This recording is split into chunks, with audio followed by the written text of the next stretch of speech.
नमस्कार प्यारे बच्चों, आज हम पढ़ेंगे कक्षा 7 की बाल महाभारत कथा। पहला अध्याय है हमारे पास देवव्रत। महाभारत की कथा महर्षि पराशर के कीर्तिमान पुत्र वेद व्यास की देन है। महाभारत कथा किसने लिखी है? वेद व्यास जी ने लिखी थी। व्यास जी ने महाभारत की कथा सबसे पहले अपने पुत्र सुखदेव को कंठस्थ कराई थी। कंठस्थ कराने से याद कराना, मतलब सबसे पहले उसको सुखदेव को सुनाई थी।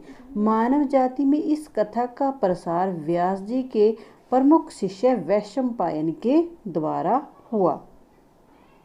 बाल महाभारत कथा पहला अध्याय हमारे पास देवव्रत। हस्तिनापुर में महान राजाओं की परंपरा में महाराजा शांतनु बहुत प्रसिद्ध राजा हुए। यानी कि जैसे उनकी परंपरा थी कि वहाँ पे सारे राजा अच्छे से उन्होंने देख रेख की, अच्छा कार्य किया, तो उसी तरह राजा शांतनु भी बहुत प्रसिद्ध राजा हुए। उन्होंने गंगा नाम की रूपवती कन्या से सशर्त विवाह किया, और एक शर्त के साथ विवाह किया। जो गंगा थी उसने क्या शर्त रखी थी राजा शांतनु के साथ विवाह करने के लिए, कि वो किसी भी कार्य में कोई हस्तक्षेप नहीं करेंगे, और राजा शांतनु ने उनकी शर्त को स्वीकार कर लिया था। ये जब भी उसके किसी कार्य में हस्तक्षेप करेंगे तो वो बिना किसी रोक टोके अपने पिता के घर जाने के लिए जा सकती हैं। इस विवाह से उन्हें 8 पुत्र हुए। इस विवाह से उनके 8 पुत्र हुए।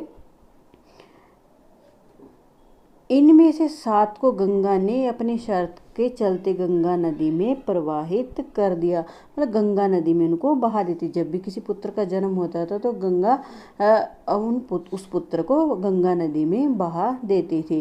राजा शांतनु उसके इस व्यवहार से बहुत ज़्यादा दुखी थे, और परंतु 8वें पुत्र को राजा शांतनु ने नदी में बहाने नहीं दिया।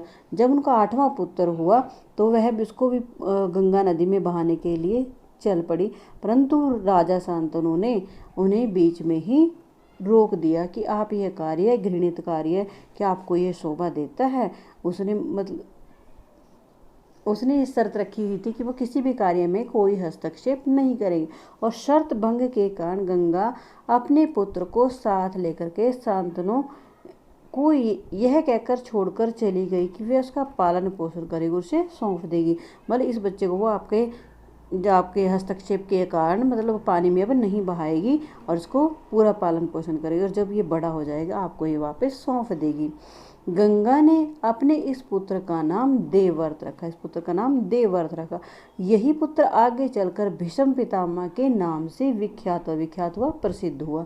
गंगा ने अपने पुत्र को महर्षि वशिष्ठ से शिक्षा और परशुराम से शस्त्र विद्या दिला करके राजा शांतनु को सौंपकर स्वयं हमेशा के लिए नदी की धारा में विलीन हो गई। मतलब अपने आप को उसने नदी की धारा में अपने आप को बहा लिया।